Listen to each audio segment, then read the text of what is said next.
Hello and welcome to an episode of Historically Marked. I am Jason in Maplewood, Missouri on Route 66, the 1926 to 1932 alignment. It is the first suburb in St. Louis County as you are leaving the city limit of St. Louis.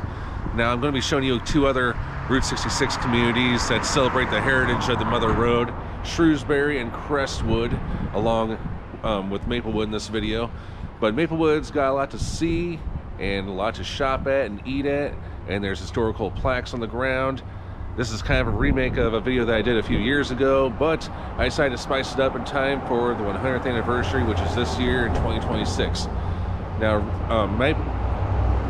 Maplewood is having a Route 66 festival unlike no other. They do have Route 66 festivals here annually, but in September of 2026, it's definitely going to be a big deal. And I'm sure it's going to be the way with a lot of other communities all around America. So, yeah, I'm going to go ahead and show you the tour. Let's get started.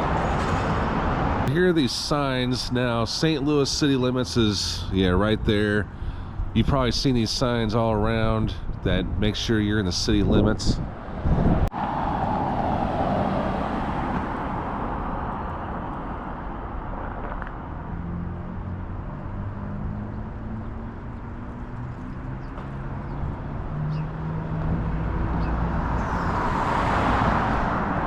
What makes Maplewood stand out is that it does pay tribute to a lot of small businesses and shops. I mean, yeah, there are some big name corporations here, but otherwise, yes, it definitely pays tribute to local. And you also got to give plenty of points for its stunning architecture. Like, they haven't torn down a lot of their old buildings. And this big building right here, well, there's a lot of small businesses in front of it and some empty storefronts here and there, but this was at one time the Maplewood Theater. It is still called the Maplewood Theater Building. It was built in 1926 and was in operation until 1967. It once sat over 1,000 people, well, 1,079 to be exact. This part right here was the auditorium. I mean, not all of it, but most of it was the auditorium. It was demolished in 1969. And this is pretty cool if you ask me. I don't know how often they keep this baby lit up, but yeah, if you want to go to the parking lot, yeah, there you go. They also have something like this up the road. All right, this right here is Schlafly Bottle Works. One of the first, actually the first craft beer that was brewed in St. Louis. I mean, I can go into the whole history about beer in St. Louis, but I'll just put it in a nutshell for you.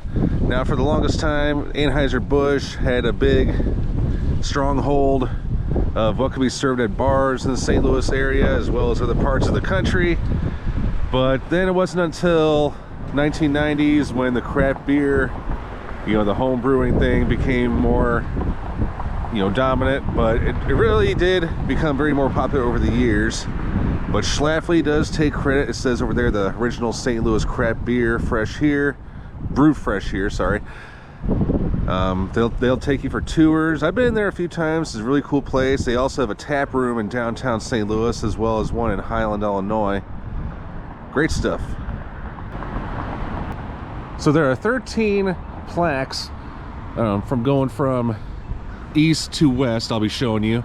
There are sidewalk plaques. Most of them, I believe, were put in 2010. Now, last time I was here a few years ago, there was actually a business here, but it doesn't look like there's anything there anymore except for those chairs. But here's the first sidewalk plaque. This building was known as the Wedge from 1893 to 1972. Built as an early turnaround for the horse-drawn trolley lines from St. Louis. The building saw many changes in its 8-decade existence. It later served as a grocery, a saloon, and finally, EJ Tire Store, until its demolition. Cool. And if you do want to browse around Maplewood, there is a map here. And like it says, it says Route 66 did pass through from 1926 to 1933.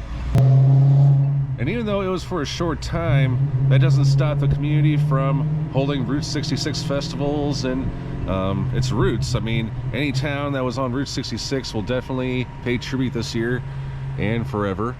As long as Route 66 travelers will come and go through these towns. And again, 1926 was the year that Route 66 started. It did change course. The other two communities I'm planning on showing you are going to be on the other alignment, which I'll explain more about. But here I am right here. Next one is going to be Chain of Rocks Bridge. Now, I've done a Chain of Rocks Bridge video a few years back, and I thought about doing a new one, but I really liked how I did it the first time around. But you can, I mean, it's still open today. You can't drive on it unless it's for special occasions, or maybe if you have if you have a permit. But yeah, it was saved from being demolished. It is now one of the world's longest bike pass bridges. So yeah, it's pretty cool. I mean, I go there on occasion sometimes. I just, if I feel like walking. And they've also redone the Missouri side 2 years ago. So anybody who was afraid to go to the Missouri side, don't be. Definitely check it out, because they've totally redone that part. Next up, they got to do Illinois. One thing I forgot to mention is half of these plaques are local businesses that came and went or still exist, and the others are just some that were in the St. Louis, Missouri area. Like this one right here, Fun Fair Park. It was there from 1927 to 1977. It was originally eyed for the 1904 World's Fair, but the area just west of the Chain of Rocks Bridge became a lively amusement park. Attractions include a hand-carved 46-horse carousel, the Swooper, and an oval-shaped Ferris wheel, and the Comet roller coaster. Now, it closed 4 years before I was born. Yeah, not trying to tell you how old I am, but 1977 was when it closed operations. But for many years, there was a lot of school picnics that took place there, church picnics. I mean, it was definitely more than an amusement park. I mean, it was definitely like how a lot of people remember them. Nothing like what you see today, you know, with all the corporate greed. Well, I'm not going to go there, but in the 1970s, Fun Fair Park, which is also known as Chain of Rocks Park, it was starting to lose money. It was starting to deteriorate. Less people were coming. There were lots of different factors for that, but many people believe that Six Flags, which opened in Eureka, Missouri on Route 66, that opened in 1971. That pretty much was the final nail in the coffin. It took 6 years though. And yeah, I really wish I could have experienced Fun Fair Park. I know there's a couple of videos on YouTube that exist. You know, the ones that had those little, oh, I can't remember the name of the video cameras, but you know what I mean. Fun Fair Park. Here's a legendary Maplewood business called Empire Supply. They're a home, they're like kind of like a precursor to Home Depot and Lowe's, but it's always good to shop small. Empire Supply, 1931 to present. William Loomstein, a former Russian Tsar guard who endured the Great Depression, started anew as a purveyor of paint and hardware the same year the Empire State Building opened. The third generation of Loomsteins sell glass, mirrors, windows, and doors. Pretty cool. On the street corner was once Citizens National Bank. Of course, it is now a park, as we see. There's only like maybe 2 or 3 benches, and then a bus station. But I'm glad they made good use out of this piece of land. There's a historical marker that tells all about the bank. Check this out. This is what you can do when you're in Maplewood. Citizens National Bank from 1915 to present. Surviving the Great Depression and a fire, Citizens National Bank offered the first walk-up and drive-up window service in the Midwest. The bank has served as a model of corporate citizenship, providing invaluable support to the city of Maplewood. So why it says present is because it is actually literally across the street from where I'm at, where that marker is. Somebody's trying to either make a deposit or withdraw. That's cool. Today's Sunday. So right in front of Vom Fass is Cobb Electric, or what used to be Cobb Electric. Cobb Electric has been family owned and operated for more than a century. Originally, the business provided electrical services and hardware. Since 1956, the company has sold lighting fixtures and lamp parts and offered repair services. Here's a business called the Healthy Pet House. And I know I mentioned this many times in my videos, but I always get a kick out of these old school storefronts. Here's another small business for you. This is Shite True Value Hardware. And on the plaque, from 1905 to present, Emil and Rosa Shite began their business as Woolman Hardware.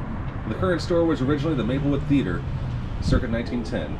The sloping floor was leveled in 1916 and marks from the rows of seats remain visible. The store is still family owned.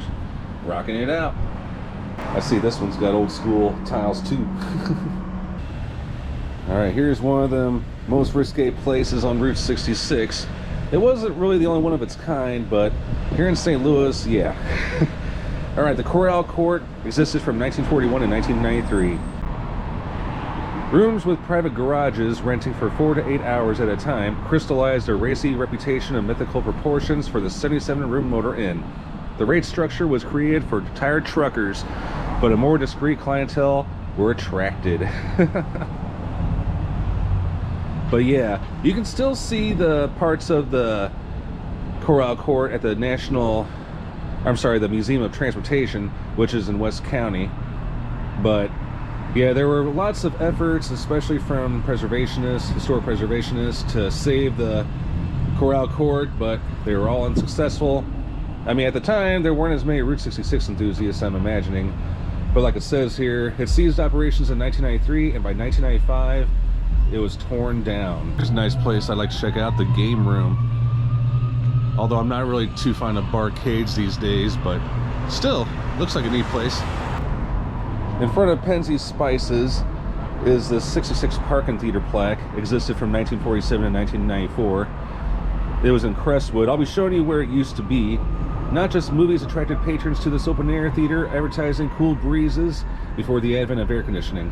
Pony rides, a Ferris wheel, and a trained bear cub served as amusements. The 66 was dubbed the Passion Pit by local teens. Here is a classic old-school sign. Neon, everything, what a Route 66 person looks for. This used to be Cat's Drugstore. It was here from 1914 to 1971, but there were also various locations, as it says here. The neon cat sign was a prominent fixture that smiled down on many a traveler along Route 66. It held a significant place in Maplewood's historic landscape post-dating the original alignment era. In front of the Great Harvest Bread Company is Sunnin Products Company marker. Joe Sunnin and his wife Cornelia sold valve tools from their truck with little more than a spirit to succeed. Today the firm is the world's largest integrated precision bore sizing company, and they played a key role in Maplewood's redevelopment, 1924 to present. But yeah, there's a Metrolink station for all the workers to get off of. It is actually just kind of southwest of town. You know, here's some more small businesses I'll show you. That's Eddie's Guitars. Pawn and Jewelry, no more. Oh, here's something I've never seen before, the Post Sports Bar and Grill. And there's a couple more markers. And in front of the Sando Shack, which specializes in Japanese style sandwiches and more, is this historical marker about Saratoga Lanes. Existed from 1916 to present. The Saratoga Billiards and Bowling Alley is the oldest of its kind west of the Mississippi. Oh wow. The 8-lane bowling alley has provided funds for generations of bowlers, pool players, travelers, and socialites, making it a treasured landmark. We're going to be crossing Sutton Boulevard now. It was named after one of the city's first settlers. John Sutton came here from New Jersey in 1819. But Maplewood actually didn't become a city until the turn of the 20th century. But it still continues its status as a inner ring suburb. I may just consider eating there later. I don't know what their hours are. So I'm going to keep going this way. There's one more marker that spotlights a local business. And finally, J.B. Smith Funeral Home from 1932 to present. Originally Sarah Sutton Harrison's home, built in 1890, the mansion was transformed into a funeral home by J.B. Smith and purchased by John B. Hardy in 1967. The second generation of the Hardy family remains at the helm as a devoted corporate citizen. So one of the big headaches about Route 66 travelers not from the St. Louis area is they got to pick which alignment to drive on, because St. Louis area, there are so many different ways to travel Route 66. Now this again is the 1926 road,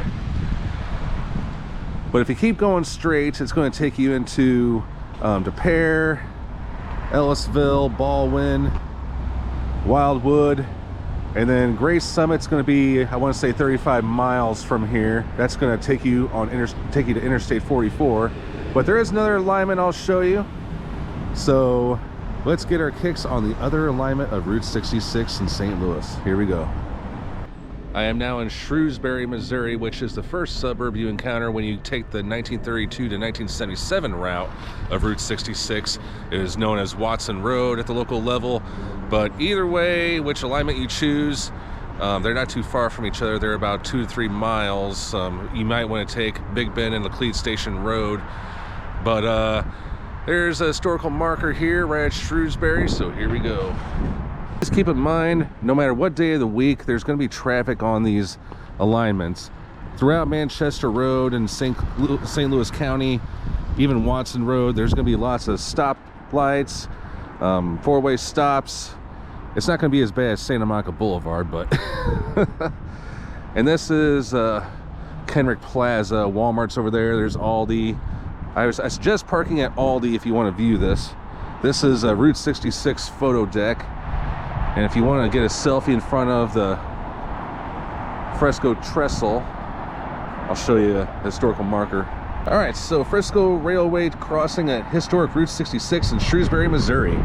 The railway crossing and trestle crosses historic Route 66, also known as the Mother Road, in Shrewsbury, Missouri. The highway was established, okay, I'm not going to go into the road history, but the deck plate girder was originally built in 1931 by the SLSF, also known as the St. Louis-San Francisco Railway, which was incorporated in Missouri on September 7th, 1876. On November 21st, 1980, the SLSF merged into the Burlington, Northern, and Santa Fe Railway, which currently owns the rail line and trestle. The trestle is unique that it displays the original slogan and common usage throughout the United States.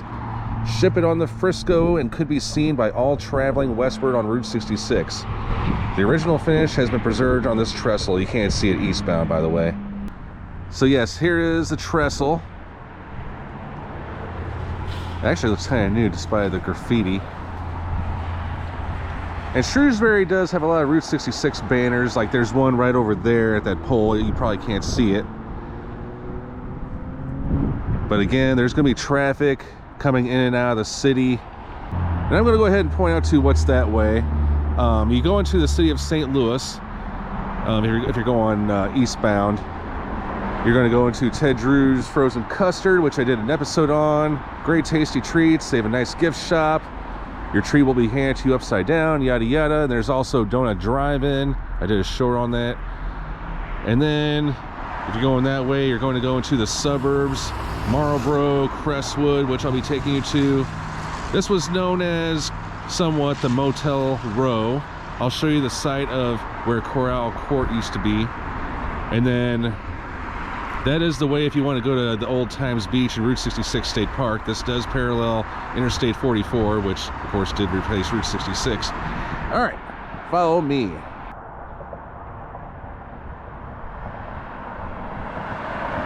So right in this spot right here was where Corral Court used to be, or Coral Court. I'm really bad at pronunciations, but yeah, this was where one of the most classic Route 66 motels that is now gone. That's going to be a new storage shed, by the way. But as I said earlier, a lot of preservationists were trying to keep this place alive, like in the building. Maybe they were going to turn it into a visitor information center. But as you can see, it is now a housing development, and they don't really encourage people to drive back there. It's Oak Knoll Manor, dead end sign. See? Now I was hoping there would be like a historical plaque here, like, oh, it once stood here, but whatever. It's only a memory for most folks who got to experience it. And just across the street, or road, is the Wayside Motel. This dates back to the 1930s. Don't know the approximate year. You can still stay here. It's pretty much got the classic feel and look as far as I know. There's an office right over there. See where that sign says office, but they don't want anybody to park here. They do have attached garages. There's about 35 units here. This never does get brought up in Route 66 conversations, but it's kind of hidden. But yeah, if you want to relive the Route 66 experience, I would definitely stay here if you're in the St. Louis area. And now we are at Sunset Lanes Bowling Alley. It opened in 1960 as Marlborough Lanes, and then the original owner, Bill Bohe, I'm pretty sure that's how you pronounce it, he sold the place in 1977, and then it became Sunset Lanes. And this is some research that I dug up, that this is one of the most interesting things about this place was Danny Thomas, the comedian and actor, who is also well known for his philanthropy. He reportedly held the first bowling benefit for the world-renowned St. Jude's Children's Research right here at this place. Far out, isn't it? And I'll show you a couple more motels close to each other. This one's the Chippewa Motel. Both of the motels opened sometime during the 1930s. For obvious reasons, they wanted to get some money from the travelers and on Route 66. This one you can still stay in, it looks like. It's got the brick and everything. I'm not quite sure how much it's changed, but yeah, they've definitely been remodeled since then. And here's the Duplex Motel. It's got a really nice sign. I do not know if it lights up at night. I did read somewhere that a developer wanted to use this for doing some kind of development, like maybe a strip mall back in the, I think it was 1990s, but the city denied that request, and I'm not really quite sure if this is even open, although there's a sign on the door that says sold out, no rooms available, but maybe it's here for looks. But I'm glad that it is. I mean, it's definitely got that retro charm on it. Now I'm in Crestwood, Missouri.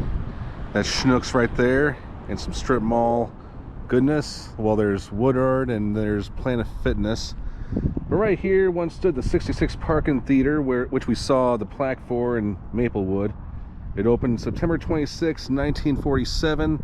The first show, I believe, was called Good Girl. Its original operator was Flexer Drive-In Theaters, but in the next season it was taken over by Warenberg.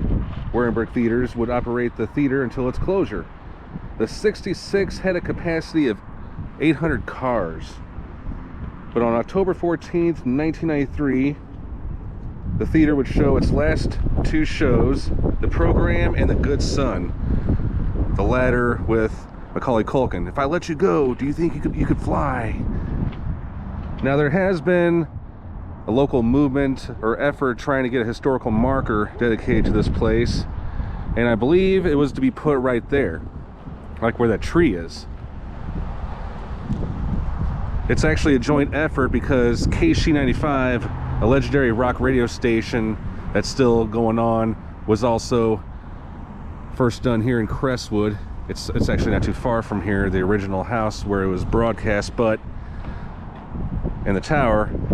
But there was a movement trying to get two historical plaques placed here, one for the theater and one for KC at the house, but unfortunately nothing has been said. This has been going on for at least 2 years. I've actually been here twice just to see if there's a plaque here, but yeah, there hasn't been anything in the media, so I don't know if they've abandoned the project or put it on hold. But yeah, it would definitely be cool for 66 travelers. I'm just saying. All right, now we're going to go across the street here. And across the road was once Crestwood Plaza Mall. I've only been in there once. I didn't really go there hardly at all when I was little, but until my adult years. But it's now been developed. It closed in late 2013. It is now Crestwood Crossing, plus a bunch of, housing. But if you do want to visit any, I'm sure there's definitely a lot of Crestwood Mall videos out there by dead mall hunters, I call them, on YouTube. But yeah, it was demolished in 2016. So yeah, it's been close to 10 years ago. It was also partly demolished in 2017 as well. Okay, well, I'm glad I got to show you as much as I could with some more historical information than I previously did in my Route 66 videos. So I hope you enjoy this tour. I hope you get a chance to check this out along the Route 66 Centennial. I am Jason, coming to you live from Crestwood, Missouri, signing off.